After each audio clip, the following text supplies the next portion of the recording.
Morning, Travis. Morning, Nestor. You know what? I have a question for you. I'll see if I can find you an answer. All right. I was thinking of selling my house, but can't find anything to buy, so I decided not to sell. Yeah, I know that's. Oh, you decided not to sell. Yeah. Well, do you want to move? I thought so. Yeah. But there's nothing to buy. You just looking for something that piques your interest, or do you have a real need in mind? I have a need, but there seems to be nothing. The inventory is absolutely crazy. There's nothing going on right now. Wow. Well, I don't know what efforts you put forth, but I certainly wouldn't cut off your efforts altogether without really investigating your wants. So why don't we talk a little bit about what you're trying to achieve, where you're trying to go, and I can share with you the different strategies we use to help people that are in your situation. All right. And, we can make this happen for you. Sweet. Yeah. So- Give you a little faith. Come on. So should we tell everybody that today's podcast is about the 3 things that you should really know about or have in your arsenal as far as scripts go to tackle today's market? 3 most current Yes. important scripts. I didn't get that when I got the email originally. So that's one of them. That's one of them, and we're hearing it every single day. I do want to sell, and yes, we do want to sell our property, but we're afraid because there's nothing out there to buy. Yeah, when I was thinking about this one, people want to jump, oh no, yeah, we can do this, come on, or wherever you're going to go with it. But I think it's, as much as the seller needs to make a decision about this, I think that agent needs to make a decision about it as well. Mm-hmm. And so going into a consultative mode and really digging for what someone wants, because this is like, well, if we could, we would. Right. You're going to burn a lot of time, and it's probably not going to come to fruition. So I'd warn you to be very careful with people in that situation, unless you find something about what they're saying that makes you think, hey, that this is possible. But I think a lot of people think this isn't possible, and the reality is they just don't understand the opportunities in the process to help people in their situation. Exactly. And then we see frustration on the agent side because a lot of times people are, well, I would like to help you, but I need a contract to put in place before we get started and things like that. And then you've got a seller that not necessarily ready or willing to put a contract together because they're coming from a place of fear as far as what's happening out there. So it creates a lot of uncertainty on both sides, and sometimes you see a lot of resistance going on because you have 2 people at the end of the day fighting for 2 different things. And, I think that, we're talking about this today and what can you have in your arsenal as far as what scripts and what tools that you can have in place for this. One of them, for me, is, hey, making sure that you're on the same page with your client and not putting yourself in a position where you're becoming confrontational or giving them resistance in a place where that's opposite of what they're looking for, because we're looking for something too. We are looking for that client and the opportunity to sell that property and help them buy something else. Yeah. But if that's not in alignment correctly with the way that they're looking for it, we're never going to get anywhere.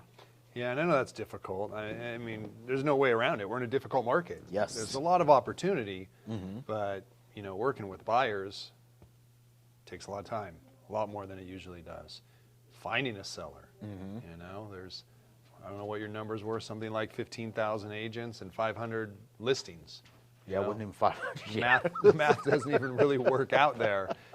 So, it's about your time in asking some of these difficult questions and probing.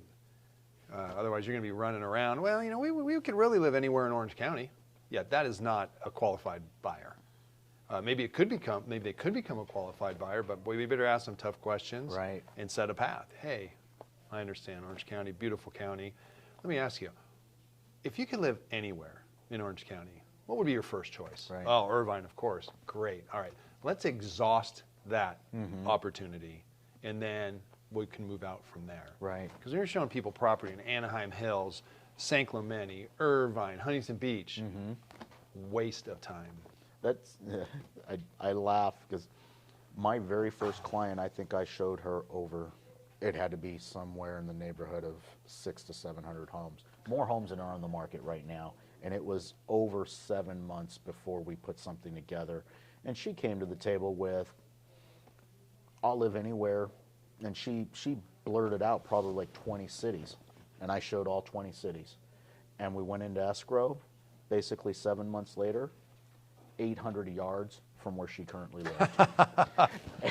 And if you add up all your gas receipts, you were probably breaking even. If that.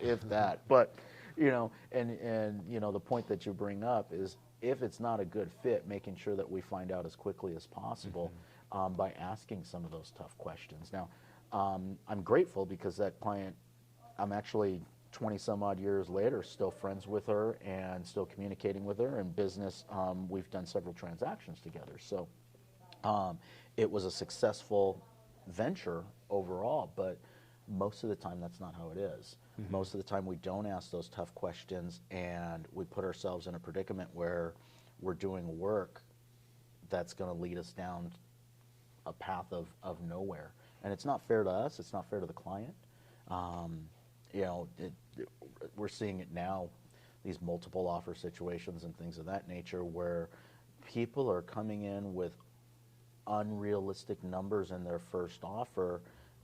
You walk into an open house, Travis, and you see a line that's an hour and a half long to get in to see the property. You write an offer on this property, and you write the offer for $40,000 below the list price, when the list price is already at the last comparable. Yeah. You obviously haven't researched the market. Right. And that's a tough conversation that people should be having with their clients. But getting back to, I don't want to sell, I don't want to sell because I can't find something to buy. And yes, you should have a script in place, but I also think, what tools do you have in place? And that's really the first place I go is, what solution do you have in place for that? Because that's a legitimate concern. No question about it. Yeah, I don't want to sell right now at this market and then take 3 months or 4 months to sell or to buy and see the market escalate, 3 or 4 months worth of equity now that I lost because I sold 3 or 4 months ago, and I'm buying in a higher market, even higher market. That's a legitimate fear. So we have to have something in place to resolve that, or not necessarily resolve it, but we have to have something in place to offer a solution for the people. It might not be a solution that fits for them, but we have to have solutions for these things. Agreed. Yeah, so that's part of our conversation today. Travis talked a little bit about, funny because I came right out and asked the question. By the way, we never know how these things are going to go. So Yeah, that was raw. That was raw scripting, by the way. I don't have that written down here.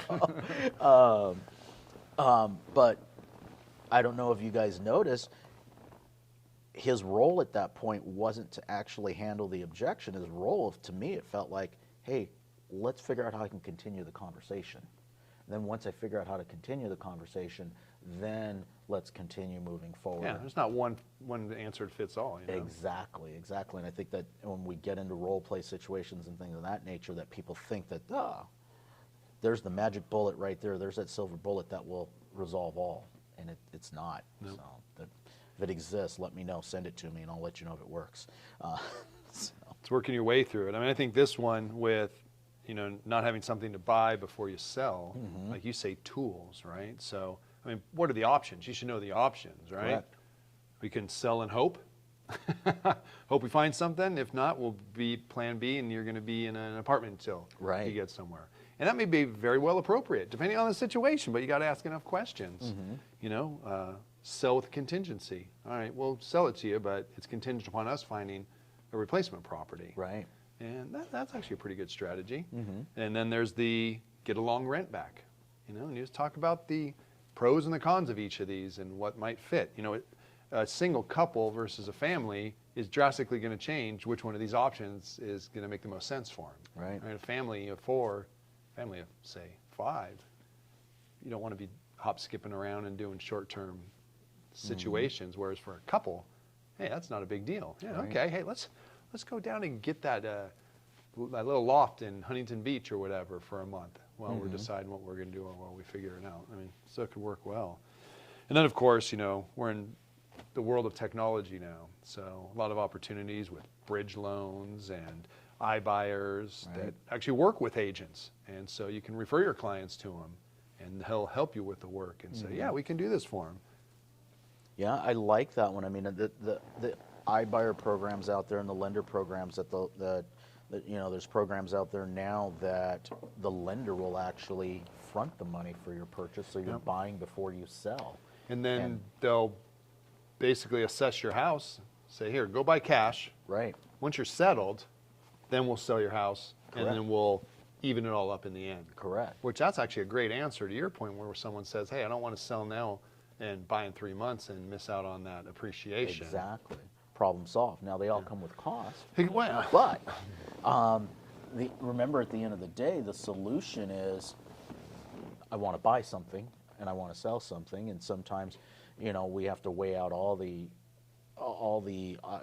pros and cons of every situation and figure out, is this a good fit for me and does this system work? But there are solutions that are out there, and from the agent's perspective, doing your research and knowing these things to be able to have these conversations doesn't necessarily change somebody's mind, but as you saw in the beginning with our conversation, it allows the opportunity and possibilities to continue to have a conversation to get to that solution and get to that end result. Anything more on that one? I think we hit it pretty good. All right. So here's one of my favorite ones. Why do I need to pay you so much? You're just going to put the house, we're going to have multiple offers anyway. As soon as you put it on the MLS, you don't really have to do anything. That's one of my favorite ones. And we hear that one a lot. Yeah, I can understand people have that view of what my job is as an agent. But the reality is, especially in today's world, it is done a lot electronically with people coming to the house.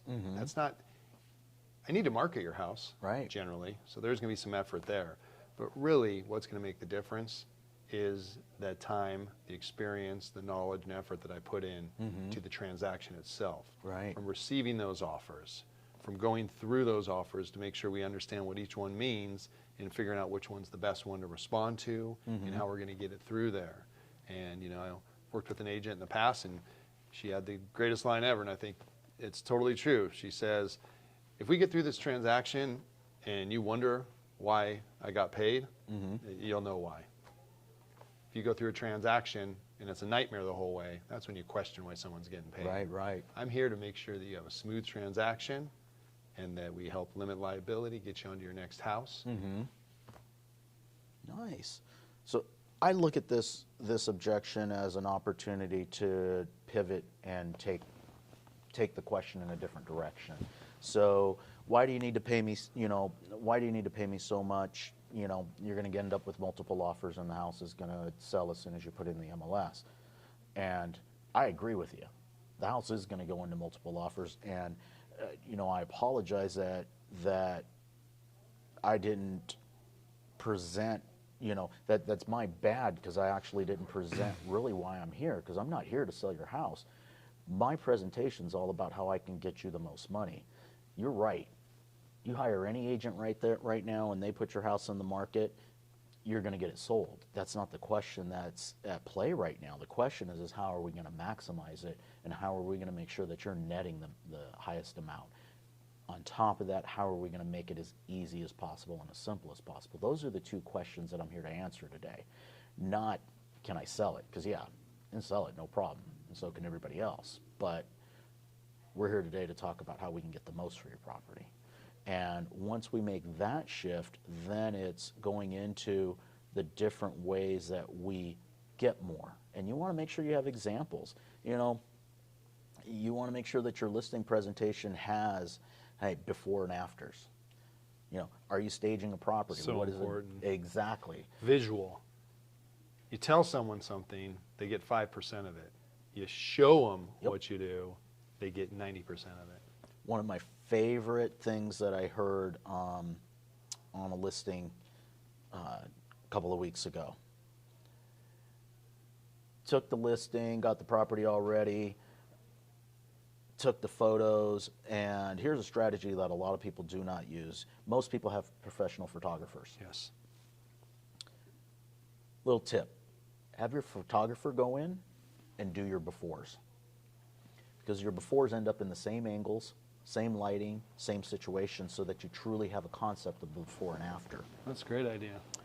So sent the after pictures to the clients. They moved out, and they're back and relocated to Northern California, moved out. And the guy called us and was arguing with us because he says, that's not my house. It was so different, and the transformation was so extreme from the before and afters. He wasn't convinced that that was his property, and he thought that those were different photos of a different house. Yeah. That's the power of the photos and the pictures and being able to show your value. And now your conversations are, what does this equate to in more money for your house? Got to be careful. I know an agent that renovated a house for someone, and they walked in and went, oh my God. Want to keep it? We're not going anywhere. Okay, that's an extreme example. Yeah. I never know. And that's how it should be, though. Yes. That's where your value comes in. If you've done that, hey, so yeah, you lose a listing, but how about you take that story to the next 5 listing appointments, that we transform your house so much that, the last person wanted to stay. And even, I like the before and after, or how about this? When you go to take the listing or after you get the listing, go in with your iPhone and take a bunch of photos of the house, and then send in your professional photographer. Right. And then use that as hey, this is what, I don't know what you say, a lot of agents, this is what your photos could look like. Right. Totally unacceptable in the time that we're in technologically, where people are looking for homes on the internet. It needs to be presented very well. Here's what we do. Exactly. Make a big difference. So, what else can we talk about in that subject? Yeah. I don't need to pay you so much. I guess one of the other questions I always ask when I don't need to pay you so, well, ask the question, how much do you think I'm worth? And be careful when you ask, or being afraid to ask that question, because here's what's happened in the past. People jump to conclusions as far as what you're going to charge, and, well, will you discount your commission? Well, what were you thinking? And they throw out a number that was okay with me. Well, That was actually higher than what I it's usually 6, and we want it at 5. You got to hesitate a little bit, saying, well, I think we can work with that. Absolutely. What I had this flash in my mind about an agent how she approaches her commission discussion, and I think it's amazing, which is, here's what I do. So before you even get to this question, Correct. if you get to the presentation and get to talk about what you do, and here's what I charge for that. And Correct. her catch, and you'll know immediately who I'm talking about, is for my services, I charge whatever, 2.5%. Now, what would you like to offer the buyer's agent? The buyer's agent, correct. Man, do you set a stage right there to protect your commission. So it's a lot about approach and your presentation. Right. If you get this question and you haven't gotten around to that because you didn't think you needed to, or you weren't prepared, you're dead in the water. Right. So preparation's everything. So, and I love that approach, and I'm going to piggyback that one on to, and you'll hear this one all the time, of, I charge this much, but what would you like to pay the other agent? But one of the things, if I'm ever in a multiple agent situation where they are interviewing several agents, and that question comes up, I will ask the question if they were negotiating for commissions, and I'll ask how they approached it, because a lot of agents will approach negotiating for the buyer's agent first and that commission. Yes. And I think it's probably most prevalent. it is. That's so many people go into this and say, well, we got to pay the buyer's agent this amount, and we want to make sure we do this and do that. And I always take a step back and say, my job's to work for you. So I have to question the agent when they're first starting off by defending somebody else instead of defending you. So, and to my point is that as a listing agent, you need to go in there defending your commission first and foremost, bringing value for what you're doing and who you are, because at the end of the day, if you're defending the other agent's commission first, it comes across as what value am I really bringing, other than I don't even know how to explain it, but That is a hugely important point. Yeah, so Absolutely. And it kind hopefully of you catches people off guard, it does. which puts you in a better position. Correct. They start to think, well, right, Wait, what? I am hiring you, and I should pay you, Yep. and it starts to they start to answer their own questions of, well, why am I trying to pay you less than I'm going to pay the other person that's negotiating for that buyer? Yes. So, all right. Very good. My computer keeps going black on me Mine here. Sorry too. about that. That's all right. I want to write an offer, Travis. You represent me as the buyer's agent, but I also want you to give me part of your commission. I'll be happy to write the offer for you, but the only person I share my commission was with my wife, so I'm sorry. Okay. He's much nicer at it than I am. Yeah, mine's a no. That's the Mike Yeah. Ferry. No? Yeah. Is there anything else we can discuss? Exactly. I'm a no, and see where it goes. You know, and well, I'll have my friend write it up and this and that, and we see that all the time. We do see that all the time. But I also have a feeling that in this market that's also going away more and more because the buyer's commissions are actually starting to go down. So Yes. that number, there's less to work with there. So on that, there's a few things again, a lot of this is tact and preparation. And you want to have the script. You don't want to just get one of these questions and hit it from the hip, you know. Right. I mean, it's going to be very difficult. So one of the considerations with this one, which I made a note of here, oh boy, did I miss my point that I was going to talk about? Okay. Oh, yeah, is you don't even know what you're negotiating. Correct. So that's super important to begin with. So if you decide, well, maybe I'll do something, boy, you know, that's a listing by listing decision. Because you could be getting 0.6%, you could be getting 2.5%. Right. That's a big difference. So I would caution people to be very careful with that. Right. And, you know, people do want to negotiate things. If they're going to do that, that's great. But the way this one's stated, I want you to write the offer and give back part of your commission. So probably most of the time this is going to be when you're the listing agent, right? you just Sometimes seen they it all come to you. together? Yeah, sometimes they'll come to you in an open house or something like that and say, "Will you represent me? I don't have a client, but I want some of your money back." But honestly, I think we see it in every situation now. Just as a buyer's agent, that they're represent me as the buyer's agent on any property, but I want some of the money back. We're seeing that. I think we see that probably. I'd say 50 to 60% of the time, probably hearing that when talking with the agents that we're hearing that. So Very interesting how things are going with Right. buyers agents commissions coming down, people wanting a part of it. right, Yikes. but my short answer was no. But I do want to give this some merit, and it really leads right back up to the first objection we had was, when we're talking about this particular market, from a buyer's perspective, you've got to have that conversation with the buyer of how difficult this market is right now, and the amount of work, time, and energy that's going to be put into this to find you that particular home and get that home accepted. We can't have limitations. And it's just not the commissions. Those conversations have to be about how aggressive is your offer going to be? How strong is it going to be? What things are you willing to do? And I love that. Yeah, turn it around. right, Okay, so you want to write an offer on this property. What are you looking at? exactly, It's listed at $950. What are you guys prepared to do? exactly. And these things have to be had ahead of time. Well, I want to offer 900, and I want half your commission back, and I want blah blah blah. And this, again, it's knowing ahead of time what you're working with and making that decision of, hey, is this a good fit for me, or is this not a good fit for me? And too often, I don't want to say maybe lack of experience. I don't want to use the word weak. Sometimes but I can't think of a better word right now. Sometimes we're weak with the buyers of setting up the expectations because we're afraid to lose them. No question about it. And I Yeah. think that's one of the biggest fallacies in this business. And that goes for listings as well. True. You're afraid to discuss commissions or to even push back, thinking that kills the deal. Right. Which is so far from the truth. If someone dumps a deal because you're pushing back on what they're trying to negotiate a commission, it probably wasn't a good deal to start with. Right.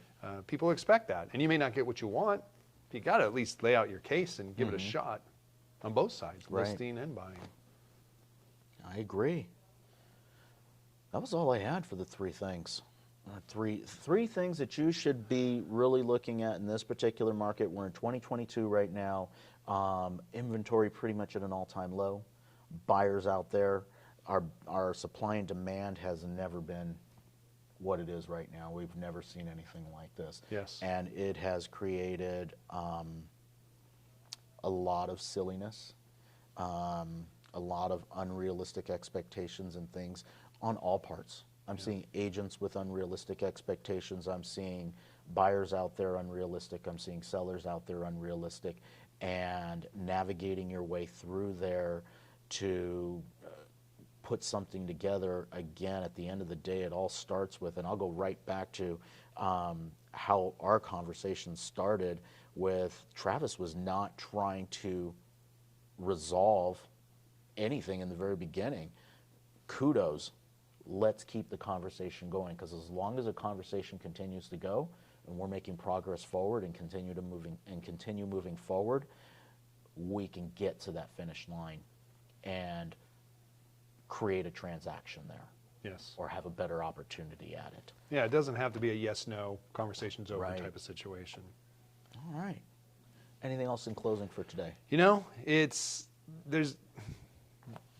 exists out there. Yes. I know it's probably happened to everyone. If it hasn't, man, are you lucky? But it's right around the corner. It's just part of what we're going through, and there's no set of words that we can give you to solve the issue, but we can give you strategies and tactics, and that's knowing what you get into. Yep. You know, make sure you understand if you're looking at a buyer's rebate that you know what you're getting paid before you offer something like Right. that. And doing your homework, asking those questions. Are you a viable buyer? Am I wasting my time and I've already discounted my commission? Just preparation is the key. Practice. Yeah. That's the last thing I'll add is practice. You know, you look at any great athlete or anybody at the top of their game in any particular position, and the majority of the time is put in before the situation actually comes up. Yes. You know, so got to practice. In other words, in our industry, role play. Fridays, 9 a.m. There you go. All right, thank you guys. Appreciate it. Any questions? Any comments? Oh, I always have to give the like and subscribe, and drop a comment if you have any questions. We do go back and take a look at them. We're happy to answer them offline. So thank you.